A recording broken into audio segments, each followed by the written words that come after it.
ನಮ್ಮಲ್ಲಿದೆ, ಅವಿಧತ್ವ ನಮ್ಮಲ್ಲಿದೆ.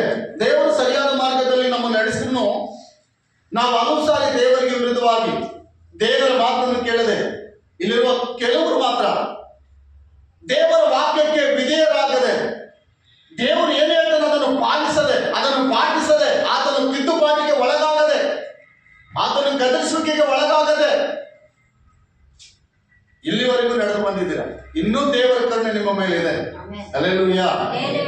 ಆತನ ಕೈ ಬಿಟ್ರೆ ನಮಗೆ ದಿಕ್ಕೇ ಇಲ್ಲ. ಪ್ರಿಯ ಆತ್ಮೀಯರೇ, ನಾವು ಅನ್ಕೊಳ್ಬೋದು ನನ್ನ ಸಾಮರ್ಥ್ಯದಿಂದ ನಾನು ಬದುಕ್ಬೋದು, ನನಗೆ ಬಲ ಇದೆ, ವಯಸ್ಸಿದೆ, ಜ್ಞಾನ ಇದೆ, ಬುದ್ಧಿ ಇದೆ, ಬಲ ಇದೆ, ಎಲ್ಲ ನನಗಿದೆ, ನನಗೇನು ಕಡಿಮೆ, ನನಗೆ ಅವರಿದ್ದಾರೆ, ಇವರಿದ್ದಾರೆ, ಅಂಥವ್ರಿದ್ದಾರೆ, ಇಂಥವ್ರಿದ್ದಾರೆ, ಅವ್ರು ಗೊತ್ತು, ಇವ್ರು ಗೊತ್ತಂತ ಇದರಲ್ಲೇ ನೀನು ಕಾಲ ಕಳೆದೇ ಹೋದ್ರೆ ದೇವರ ಕೃಪೆ ನಿನ್ನನ್ನು ಬಿಟ್ಟು ಹೋಗ್ತದೆ.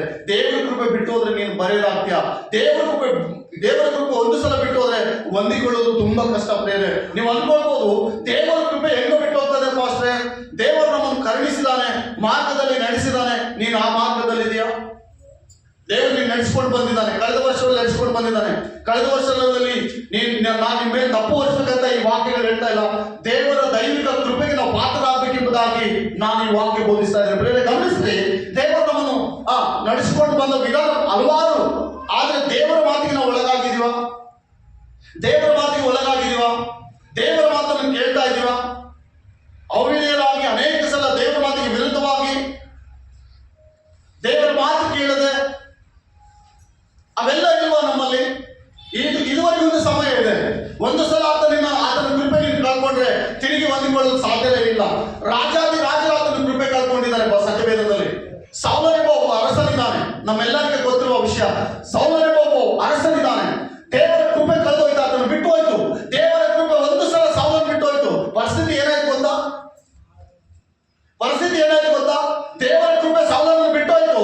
ದೇವರು ಕಳಿಸಿದ ದುರಾತ್ಮ ಸೌಲನನ್ನು ಸೇರಿತು. ಕೆಲವರು ಈ ವರ್ಷದಲ್ಲಿ ದುರಾತ್ಮ ಪ್ರೇರಣೆ, ಕಳೆದ ವರ್ಷದಲ್ಲಿ ದುರಾತ್ಮ ಪ್ರೇರಣೆ, ಸೈತಾನನ ವಂಚನೆಗೆ ಒಳಗಾಗಿ ಹಲ್ಲೆಲೂಯಾ. ಅನ್ಯರು ಹೆಂಗಿದ್ರು ಅವ್ರು ಹಂಗಿರ್ತಾರೆ. ಬದಲಾವಣೆ ಏನಿಲ್ಲ. ಅವಿಧೇಯರು ಅಂತ ಇವರೆಲ್ಲರೂ ಯಾರು? ಅವಿಧೇಯರು. ದೇವರ ವಾಕ್ಯ ಹೇಳ್ತದೆ, ನೀವು ಅವಿಧೇಯರಾದ್ರೆ ಅದನ್ನು ಸಹಿಸಲ್ಲ ದೇವರು. ಹಲ್ಲೆಲೂಯಾ. ದೇವರ ಸನ್ನಿಧಿಗೆ ಬರುವ ನಾವು, ಆ ವಾಕ್ಯ ಹೇಳ್ತದೆ ನೋಡ್ರಿ 22ನೇ ವಚನ, ನೀವು ಆತನ ಮಾತನ್ನು ಶ್ರದ್ಧೆಯಿಂದ ಲಾಲಿಸಿ ನನ್ನ ಆಜ್ಞೆಗಳನ್ನೆಲ್ಲ ನಡೆಸಿದರೆ ನಾನು ನಿಮಗೆ ಶತ್ರುಗಳಿಗೆ ಶತ್ರುವಾಗಿಯೂ ನಿಮ್ಮನ್ನು ಪೀಡಿಸುವವರಿಗೆ ಪೀಡಿಸುವವನಾಗಿಯೂ ಇರುವೇನೋ. ಮೇಲಿನ ವಚನ ಹೇಳ್ತದೆ, ನೀವು ಅವಿಧೇಯರಾಗಬಾರದು. ನಾವು ಪರೀಕ್ಷೆ ಮಾಡಿಕೊಳ್ಳೋಣ. ಇಲ್ಲಿರುವ ಸ್ವಲ್ಪ ಜನರು ನನಗಿಂತಲೂ ದೊಡ್ಡವರು, ನನಗಿಂತಲೂ ವಯಸ್ಸಿನಲ್ಲಿ ದೊಡ್ಡವರು. ಪ್ರಿಯ ಆತ್ಮೀಯರೇ, ದೇವರಿಗೆ ಅವಿಧೇಯತ್ವ. ಹಲ್ಲೆಲೂಯಾ. ಸರಿಯಾಗಿ ದೇವರ ಸನ್ನಿಧಿಗೆ ಬರಲ್ಲ, ಸರಿಯಾಗಿ ಕರ್ತನ ಮೇಜಿನಲ್ಲಿ ಪಾಲು ಹೊಂದಲ್ಲ, ಸರಿಯಾದ ರಕ್ಷಣೆ ಇಲ್ಲ. ರಕ್ಷಣೆ ಹೊಂದಿದ್ರು ದೇವರ ಮಂದಿರಕ್ಕೆ ಬರಲ್ಲ. ದೇವರ ಮಂದಿರಕ್ಕೆ ಬರಲ್ಲ. ದೇವರ ಮಂದಿರಕ್ಕೆ ಬರಲಿದ್ರೆ ಏನಾಗ್ತದಂತ ಕೆಲವರಿಗೆ ನಿರ್ಲಕ್ಷ್ಯ. ಕರ್ತನ ಮೇಲೆ ತೆಗೆದುಕೊಳ್ಳದೆ ಹೋದ್ರೆ ಏನಾಗ್ತಂತ ನಿರ್ಲಕ್ಷ್ಯ. ಕೆಲವರು ದೇವರಿಗಿಂತಲೂ ಲೋಕದಲ್ಲಿರುವ ಸ್ನೇಹಿತರನ್ನು ಪ್ರೀತಿಸ್ತಾರೆ, ಲೋಕದಲ್ಲಿರುವಂತ ಪೇರೆಂಟ್ಸ್ ಅನ್ನು, ಲೋಕದಲ್ಲಿರುವಂತ ಬಂಧು ಮಿತ್ರರನ್ನು. ಇವರು ಯಾರು ಕೂಡ ನಿಮಗೆ ಆಗಲ್ಲ. ಪ್ರಿಯ ಆತ್ಮೀಯ ಸಹೋದರಿ ಸಹೋದರ, ನೀನು ಒಂದು ವೇಳೆ ನೀನು ಆ ರೀತಿ ಅವಿಧೇಯತೆಯಿಂದ ಇರುವುದಾದ್ರೆ ತುಂಬಾ ಕಷ್ಟ, ಡೇಂಜರ್ ವೇ ಇದೆ ಅಂತ ನೀನು ಅರ್ಥ.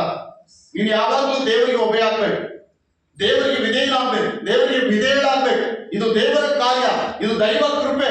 ದೇವರು ನಿನ್ನ ಕರೆದಾಗ ನಿನ್ನಲ್ಲಿ ಎಲ್ಲ ನೋಡಿ ದೇವರು ಕರೀಲಿಲ್ಲ, ನಿನ್ನಲ್ಲಿ ಎಲ್ಲ ಇದಂತ ದೇವರು ಕರೀಲಿಲ್ಲ. ನನ್ನ ಸೇವಕನಿಗೆ ಸಹಾಯ ಆಗ್ತಾಳೆ ಎಂಬುದಾಗಿ ದೇವರು ಕರೀಲಿಲ್ಲ. ನಿನ್ನ ಪಾಪ ಕ್ಷಮಿಸುವುದಕ್ಕಾಗಿ ಆತನ ಸನ್ನಿಧಿಗೆ ನಿನ್ನನ್ನು ಕರೆದು ಆತನ ರಕ್ತದಿಂದ ನಿನ್ನನ್ನು ತೊಳೆದು ನಿನ್ನ ಪಾಪವನ್ನು ಶುದ್ಧಿ ಮಾಡಿ ನೀನು ನಂಬಿಕೆಸ್ತನೆಂಬುದಾಗಿ ದೇವರ ಸನ್ನಿಧಿಯಲ್ಲಿ ಇಟ್ಟರೆ, ನೀನು ಅಪನಂಬಿಕೆಸ್ತನು, ಅಪನಂಬಿಕೆಸ್ತಳಾದ್ರೆ ದೇವರನ್ನು ಸಹಿಸಲ್ಲ. ರಾಜನೇ ಸಹಿಸಿಲ್ಲ. ಸೌಲು ರಾಜ ಮಹಾರಾಜ, ಅಧಿಕಾರವುಳ್ಳ ಒಬ್ಬ ವ್ಯಕ್ತಿ. ಅವನು ಹೇಳಲಿ ಎಲ್ಲ ಇದೆ, ಆದರೆ ದೇವರು ಅವನನ್ನು ತಳ್ಳಿಬಿಟ್ಟನು ಎಂಬುದಾಗಿ ಸಾಮುವೇಲ್ ಪುಸ್ತಕದಲ್ಲಿ ಇರ್ತಾ ಇದೆ. ತಳ್ಳಿಬಿಟ್ಟಂತ ದೇವರ ಕೃಪೆ ಕಳ್ಕೊಂಡ್ಬಿಟ್ಟ. ಅನೇಕರು ಪ್ರಿಯ ಬೇರೆ ದೇವರ ಕೃಪೆ ಕಳ್ಕೊಳ್ಬಾರ್ದು. ಕಳೆದ ವರ್ಷ ಏನು ನಿಮ್ಮ ಜೀವಿತ ಜೀವಿತದಲ್ಲಿ ಪರಿಪಾಠ ನಡೆದೋಗಿರ್ಬೋದು.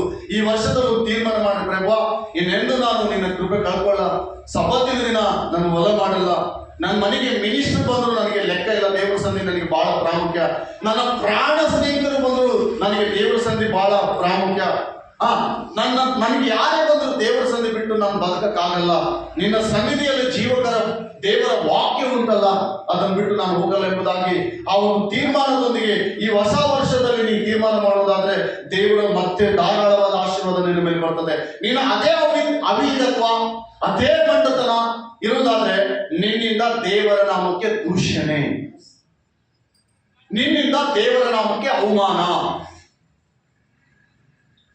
ನೀನು ಮಾಡುವ ಕ್ರಿಯೆ, ನೀನು ಮಾಡುವ ಕೆಟ್ಟ ವಿಷಯಗಳು, ನೀನು ಮಾಡುವ ಕೆಟ್ಟ ಆಲೋಚನೆ ನಿನ್ನಲ್ಲಿರ್ತವೆ.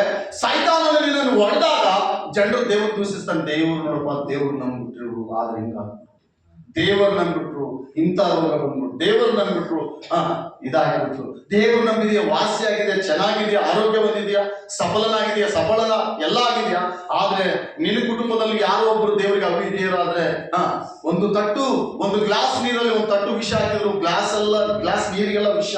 ಮನೆಯಲ್ಲಿ ಯಾರಾದ್ರೂ ಒಬ್ರು ಅವಿದೆ ಇದ್ರೆ ಅದನ್ನ ಸರಿಪಡಿಸುವ ವಿಷಯದಲ್ಲಿ ನೀನು ಇರ್ಬೇಕು ಹೊರತು ಅವ್ರು ಹೇಗಂತೆ ನೀನು ಹೋದ್ರೆ ನಿನಗೆ ಅವ್ರಿಗೆ ಏನು ವ್ಯತ್ಯಾಸ ಇಲ್ಲ. ದೇವರ ಕೃಪೆ ಕಳ್ಕೊಳ್ತೀಯ, ದೇವರ ಕೃಪೆ ಕಳ್ಕೊಳ್ತೀಯ. ಅವ್ರು ಹೇಳ್ತಾರೆ ದೇವರಿಗೆ ಏನು ಅಂದ್ರೆ ಈ ದಿನ ಹಲ್ಲೆಲೂಯ ಹಲ್ಲೆಲೂಯ.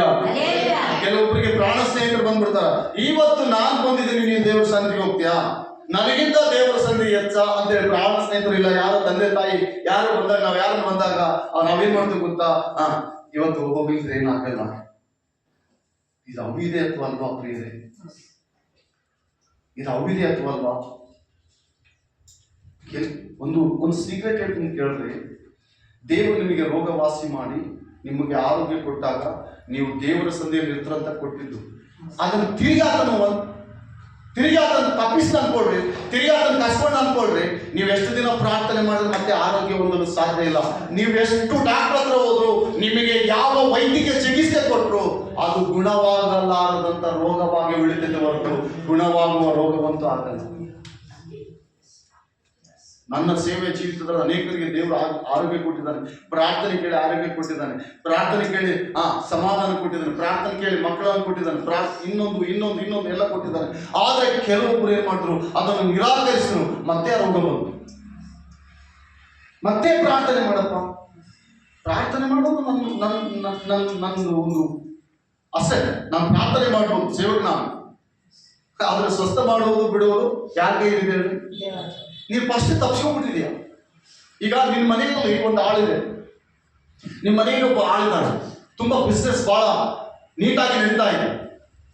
ಆ ಹಾಳು ನಿನಗೆ ವಿಧೇಯನಾಗಿ ನಿನ್ನ ಮಾತು ಕೇಳ್ತಾ, ನಿನ್ನ ಮಾತು ಚೆಕ್ಕು ಚೆಲ್ಲದಂತೆ, ಗೇಲಿ ಕೂಡ ದಾಟದಂತೆ ನಿನಗೆ ವಿಧೇಯನಾಗಿ, ನಿನಗೆ ನಂಬಿಕಸ್ಥನಾಗಿ ಆ ಬಿಸ್ನೆಸ್ ಅಲ್ಲಿ, ಆ ನಿನ್ನ ಮನೆಯಲ್ಲಿ, ಆ ಕುಟುಂಬದಲ್ಲಿ ಸಾಥ್ ಕೊಡ್ತಾ ಹೋದ್ರೆ ನಿನಗೆ ಏನ್ ಅನ್ಸುತ್ತೆ ಹೇಳ್ರಿ? ಎಷ್ಟು ಸಂತೋಷ ಆಗ್ತದೆ ಹೇಳ್ರಿ. ಅಬ್ಬಾ, ಇಂಥ ವ್ಯಕ್ತಿ, ಈ ವ್ಯಕ್ತಿ ನನ್ನ ಮನೆಗೆ ಬಂದಿದ್ದೆ ಅದೃಷ್ಟ, ಇಂಥ ವ್ಯಕ್ತಿ ನನ್ನ ಜೀವಿತದಲ್ಲಿ ಸಿಕ್ಕಿದ್ದೆ ಅದೃಷ್ಟ, ಇಂಥ ವ್ಯಕ್ತಿ ನನ್ನ ಬಿಸ್ನೆಸ್ ಅಲ್ಲಿ ಬಂದಿದ್ದೆ ಅದೃಷ್ಟ ಅಂತ ಸಂತೋಷ ಪಡ್ತೀಯಾ ಇಲ್ವಾ? ಒಂದು ವೇಳೆ ಅದೇ ಆಳು ನಿನಗೆ ಗೊತ್ತಿಲ್ಲದ ಹಾಗೆ ನಿನ್ನ ಮೋಸ ಮಾಡುತ್ತಾ, ವಂಚಿಸುತ್ತಾ, ಬೇರೆ ಬೇರೆ ವಿಷಯದಲ್ಲಿ ಹಣ ಕದಿಯುತ್ತಾ, ಬೇರೆ ವಿಷಯದಲ್ಲಿ ನಿನ್ನ ಮಾರ್ಗ ತಪ್ಪಿಸ್ತಾ ಇದ್ರೆ ನಿನಗೆ ಅದು ಗೊತ್ತಾಯ್ತಂದ್ರೆ ಮನಸ್ಸು ಎಷ್ಟು ನೋವಾಗ್ತದೆ. ಆ ವ್ಯಕ್ತಿಯನ್ನು ಮತ್ತೆ ನೀನು ನಂಬುತ್ತೀಯಾ? ನಂಬಕ್ಕಾಗ್ತದ? ಆ ವ್ಯಕ್ತಿ ಮತ್ತೆ ಎಷ್ಟು ಸೀದವಾಗಿದ್ರು, ಆ ವ್ಯಕ್ತಿ ಎಷ್ಟೇ ನೀಟ್ನೆಸ್ ಆಗಿದ್ರು, ಆ ವ್ಯಕ್ತಿ ಎಷ್ಟೇ ಒಳ್ಳೆಯದಾಗಕ್ಕೆ ಪ್ರಯತ್ನ ಪಟ್ಟರು, ಆದ್ರೆ ನಿನ್ನ ಮನಸ್ಸಿನಲ್ಲಿ ಒಂದು ಮಚ್ಚೆ ಇದೆ ಅಲ್ಲ, ಆ ಮಚ್ಚೆ ಹೋಗಲ್ಲ. ಆದ್ರಿಂದ ನಿನಗೆ ಕೊಟ್ಟ ಆರೋಗ್ಯ, ನಿನಗೆ ಕೊಟ್ಟಂತ ಸಮಾಧಾನ, ದೇವರ ಕೃಪೆ ನೀನು ಕಳ್ಕೊಳ್ಬಾರ್ದು. ಕಳ್ಕೊಂಡ್ರೆ ಮತ್ತೆ ನೀನು ಪಡ್ಕೊಳ್ಳಿಕ್ಕೆ ಬಹಳ ಕಷ್ಟಪಟ್ಟನು ಆಗಲ್ಲ. ನಿನ್ನಿಂದ ದೇವರ ಅವಮಾನ, ನಿನ್ನಿಂದ ದೇವರ ಅವಮಾನ. ಯೇಸು ಸ್ವಾಮಿ ಹೇಳ್ತಾ ಇದ್ದಾರೆ, ನನಗೆ ಅಸಾಧ್ಯವಾದದ್ದು ಉಂಟೆ. ಎಷ್ಟು ಜನ ಸಭೆಯಲ್ಲಿ ರೋಗಿಗಳು, ಎಷ್ಟು ಜನ ದೆವ್ವಗಳು, ಎಷ್ಟು ಜನ ಪೀಡಿತರು ದೇವರು ಸ್ವಸ್ಥ ಮಾಡಿದ್ದಾನೆ. ಅವರೆಲ್ಲ ಸಾಕ್ಷಿಯಾಗಿ ನಿಲ್ಬೇಕೆಂಬುದಾಗಿ. ಮತ್ತೆ ಅನ್ಯ ಜನರು ಕೇಳಿದಾಗ ಏನಪ್ಪ ನೀನು ಸ್ವಸ್ಥವಾಗಿಲ್ವಾ ಅಂತ, ಸ್ವಸ್ಥವಾಗಿದ್ದೆ ಮತ್ತೆ ನನ್ನಿಂದ ನಾನು ಮಾಡಿಕೊಂಡೆ ಅಲ್ಲ ಹಂಗೆ ಹೇಳಕ್ಕ ಅವರು ಏನೋ. ಅವಾಗ ತಮ್ಮ ಮೇಲೆ ಆ ತಪ್ಪು ಓಡಿಸಲ್ಲ, ಸಂಪೂರ್ಣವಾಗಿ ದೇವರ ಮೇಲೆ ತಪ್ಪೋಸ್ಕೊಳ್ತಾರೆ. ಹೋಗ್ತಾ ಇದ್ದೀನಿ ಚರ್ಚಿಗೆ, ಆದ್ರೆ ಗುಣ ಆಗ್ತಾ ಇಲ್ಲ. ಅಲ್ಲೆಲ್ಲೂಯ್ಯ. ಎಂದೋ ಗುಣ ಮಾಡಿದ ದೇವರು, ನೀನ್ ಸರಿಗಿಲ್ಲ, ನೀನು ಆ ಕೃಪೆಯನ್ನು ಹೊಂದಿಕೊಳ್ಳಿಲ್ಲ, ಆ ಕೃಪೆ ನಿನ್ನಲ್ಲಿ ಇರಲಿಲ್ಲ. ಸೌಲನ ಅರಸನೇ, ರಾಜನೇ ದೇವರಿಗೆ ತಪ್ಪಿ ಹೋದ. ದೇವರು ಹೇಳ್ತಾ ಇದ್ದಾನೆ, ಸೌಲನೇ, ಒಬ್ಬ ಪ್ರವಾದಿ ಹೇಳ್ತಾ ಇದ್ದಾನೆ, ಸಾಮುವೇಲ್ ಹೋಗಿ ದೇವರ ಕೃಪೆ, ದೇವರ ಆತ್ಮ ನಿನ್ನನ್ನು ಬಿಟ್ಟು ಹೋಯಿತು, ದೇವರ ಆತ್ಮ ನಿನ್ನನ್ನು ಬಿಟ್ಟು ಹೋಯಿತು. ದೇವರ ಆತ್ಮ ಬಿಟ್ಟೋದಾಗ ನೀನು ಬರಲೇ, ದೇವರ ಆತ್ಮ ಇಲ್ಲದಾಗ ನಿನ್ನಿಂದ ಏನಾಗಲ್ಲ. ದೇವರ ಆತ್ಮ ಇಲ್ಲದಾಗ ಎಲ್ಲ ದುರಾತ್ಮ ನಿನ್ನ ಸುತ್ತಲೇ ಇರ್ತವೆ. ಇದು ಮರಿಬೇಡ. ನಿನಗೆ ಬಹಳ ಮಂತ್ರವಾದಿಗಳು ಗೊತ್ತಿರ್ಬೋದು. ಮಂತ್ರವಾದಿಗಳು ದೇವರ ಕೃಪೆ ಮುಂದೆ ಏನು ಮಾಡ್ಲಿಕ್ಕಾಗಲ್ಲ. ಮಾಟ ಮಂತ್ರವಾದಿಗಳು ದೇವರ ಕೃಪೆ ಮುಂದೆ ಏನು ಮಾಡ್ಲಿಕ್ಕಾಗಲ್ಲ. ಒಂದು ಸಲ ದೇವರ ಕೃಪೆ ನಮಗೆ ಸಿಕ್ತಂದ್ರೆ ಅದನ್ನು ಬಿಡದಂತೆ ನಾವು ಅದನ್ನು ಕಾಪಾಡಿಕೊಳ್ಳಬೇಕು. ಭಕ್ತನಾದ ಪೌಲನು ಹೇಳ್ತಾ ಇದ್ದಾನೆ, ದೇವರ ಕೃಪೆ ಎಲ್ಲದಕ್ಕಿಂತಲೂ ಶ್ರೇಷ್ಠವಾದದ್ದು, ನನ್ನ ಕೃಪೆ ನಿನಗೆ ಸಾಕಲ್ವಾ ಎಂಬುದಾಗಿ ಭಕ್ತನಾದ ಪೌಲನು ಹೇಳ್ತಾ ಇದ್ದಾನೆ. ಆ ಕೃಪೆ ಕಳ್ಕೊಳ್ಬಾರ್ದು ಪ್ರಿಯ ಆತ್ಮೀಯ ಸಹೋದರಿ ಸಹೋದರ. ಅನೇಕರು ತಮ್ಮ ಜೀವಿತ ಹೆಂಗ್ ಬೇಕಾದಂಗೆ, ಕೆಲವರು ರಕ್ಷಣೆ ಹೊಂದಿದ್ದಾರೆ, ಹೆಂಗ ಸಿಕ್ಕರೆ ಹಂಗೆ ಜೀವಿಸ್ತಾ ಇದ್ದಾರೆ, ಹೆಂಗ ಸಿಕ್ಕರೆ ಹಂಗೆ ನಡೀತಾ ಇದ್ದಾರೆ. ಇನ್ನು ಕೆಲವರು ಹೋಗಿ ಇನ್ನೊಬ್ಬರಿಗೆ ಪ್ರೇರಣೆ ಮಾಡ್ತಾರೆ. ಸಿಗರೇಟ್ ಸೇದಪ್ಪ ಏನಾಗಲ್ಲ, ಬೀಡಿ ಸೇದಪ್ಪ ಏನಾಗಲ್ಲ, ನಾನು ರಕ್ಷಣೆ ಹೊಂದಿದ್ದೀನಿ, ನನ್ನ ಸಭೆಗೆ ಬೀಡಿ ಸೇದ್ರೆ ಪಾಸ್ಟ್ ಏನ್ ಮಾಡಲ್ಲ, ಎಲ್ಲಕ್ಕೆ ಏನ್ ಮಾಡಲ್ಲ, ನಸ್ಬಿಡಿದಕ್ಕೆ ಏನ್ ಮಾಡಲ್ಲ. ಇದು ದುರಾತ್ಮನ ಪ್ರೇರಣೆ, ದುರಾತ್ಮನ ಪ್ರೇರಣೆ ಇದೆಲ್ಲ. ಸರಾಯಿ ಕುಡಿ ಏನಾಗಲ್ಲ. ವಿಮಾನಕ್ಕೆ ಕೆಲವು ಹೆಣ್ಮಕ್ಳು ವಿಮಾನ ಆಗ್ತಾ ಇದ್ದಾರೆ ಬ್ರದರ್. ಬಹಳ ನೋವಿನ ಸಂಗತಿ. ರಕ್ಷಣೆ ಹೊಂದಿದ್ದು ದೇವರ ನಾಮಕ್ಕೆ ಅವಮಾನವಲ್ವಾ? ದೇವರು ಕ್ರಿಯೆಗಳನ್ನು ನೋಡದೇ ಇರ್ತಾನ, ಕೃತ್ಯಗಳನ್ನು ನೋಡದೇ ಇರ್ತಾನ. ನೀನು ಮಾಡುವ ಪ್ರತಿಕ್ರಿಯೆಗಳನ್ನು ದೇವರು ನೋಡ್ತಾನೆ, ನೋಡಲ್ವಾ? ನಟನೆ ಮಾಡಿದ್ರೆ ದೇವರು ಒಪ್ಪಲ್ಲ. ನಮ್ಮ ಮನಸ್ಥಿತಿ ಬಹಳ ಚೆನ್ನಾಗಿರಬೇಕೆಂಬುದಾಗಿ ದೇವರು ಕೋರ್ತಾ ಇದ್ದಾನೆ. ಆ ವಾಕ್ಯ ಹೇಳ್ತದೆ 21 ಸ್ವಲ್ಪ 20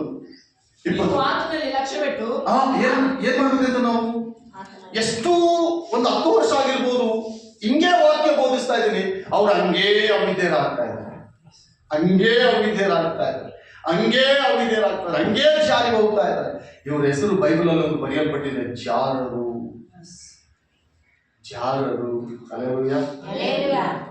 ಸೈತಾನ್ ಅಂಟಿಕೊಂಡು ದೇವರಿಗೆ ವಿರುದ್ಧವಾಗಿ ಕಾರ್ಯ ಮಾಡಿದಾಗ, ದೇವ್ರ ನಂಬಿದೆಯಮ್ಮ, ದೇವ್ರ ನಂಬಿಕೆ ಇಲ್ಲಪ್ಪ ನಿನ್ ದೇವರು ಅಂದ್ರೆ ದೇವ್ರ ನಾಮಕ್ಕೆ ಅವಮಾನ. ಬೈಬಲ್ ಹೇಳ್ತಾರೆ, ನಿನ್ನ ನಿಮಿತ್ತವಾಗಿ ಅಲ್ವಾ ಅನ್ಯ ಜನರು ನನ್ನ ನಾಮವನ್ನು ದೂಷಿಸೋದು. ಏನ್ ಕ್ಲೀನ್ ಮಾಡೋದು ಗೊತ್ತಿಲ್ಲ. ಹಲ್ಲೆಲೂಯಾ. ಎಲ್ಲರಿಗೂ ಸಮಯ ಇರ್ತದೆ, ದೇವರ ಕೆಲಸ ಮಾಡಕ್ ಸಮಯ ಇರೋಲ್ಲ. ಎಲ್ಲರಿಗೂ ಸಮಯ ಇರ್ತದೆ, ದೇವರ ಸಂಧಿಗೆ ಬರಕ್ ಸಮಯ ಇರೋಲ್ಲ. ಎಲ್ಲರಿಗೂ ನಾವು ಸಮಯ ಕೇಟಾಯಿಸಿ ಅದನ್ನು ಮುಂಚೆನೆ ಈ ನಾಳಿಂದ ಕೆಲಸ ಮಾಡ್ಬೇಕೆಂಬುದಾಗಿ ಮನಸ್ಸನ್ನು ನಿರ್ಣಯ ಮಾಡ್ಕೊಳ್ತೀವಿ. ದೇವರ ಕೆಲಸ ಮಾಡ್ಬೇಕೆಂಬುದಾಗಿ, ದೇವರ ಸಂಧಿಗೆ ಹೋಗ್ಬೇಕೆಂಬುದಾಗಿ, ದೇವರ ಕಾರ್ಯ ನೋಡ್ಬೇಕೆಂಬುದಾಗಿ ಯಾಕೆ ಮನಸ್ಸಿನಲ್ಲಿ ಬರಲ್ಲ ಅಂದ್ರೆ, ದೇವರ ಕೃಪೆ ಆಲ್ರೆಡಿ ನಿಮ್ಮನ್ನು ಬಿಟ್ಟು ಹೋಗಿದೆ. ದೇವರ ಕೃಪೆ ಇರೋದು, ದೇವರ ಕೃಪೆ ಹೊಂದಿರೋರು ದೇವರ ಸನ್ನಿಧಿಯನ್ನು ಬಿಟ್ಟಿರಲ್ಲ. ದೇವರ ಸನ್ನಿಧಿಯನ್ನು ಬಿಟ್ಟಿರಲ್ಲ. ದೇವರ ಸಂಧಿಯಲ್ಲಿ ಜೀವ ಇದೆ, ದೇವರ ಸಂಧಿಯಲ್ಲಿ ಜೀವ ಕೊಡುವಂತ ವಾಕ್ಯ ಇದೆ. ಅಲ್ಲಿ ನಮಗೆ ಬದಲಾವಣೆ ಇದೆ, ತಿದ್ದುಪಾటు ಇದೆ. ಒಂದು ಕೆಬ್ಬಣ ಬೆಂಕಿಯಲ್ಲಿ ಬೀಳುವುದಕ್ಕೆ ಯಾವ ರೀತಿ ಅದು ಆಯುಧವಾಗಿ ಮಾರ್ಪಡಲ್ವೋ, ದೇವರ ಸನ್ನಿಧಿಗೆ ಬರದೆ ಹೋದ್ರೆ ನೀನು ಸೈತಾನನಿಗೆ ಆಯುಧವಾಗಿ ಮಾರ್ಪಡಲ್ಲ. ದೇವರ ವಾಕ್ಯದಲ್ಲಿ ನೀನು ಇಲ್ಲಿ ಸುಡಬೇಕು, ದೇವರ ವಾಕ್ಯದಿಂದ ನೀನು ರೂಪಿಸಲ್ಪಡಬೇಕು. ದೇವರ ಬೆಂಕಿ ಎಂಬ ಪರಿಶುದ್ಧಾತ್ಮನಿಂದ ಇಲ್ಲಿ ನೀನು ಬರಬೇಕು. ಆ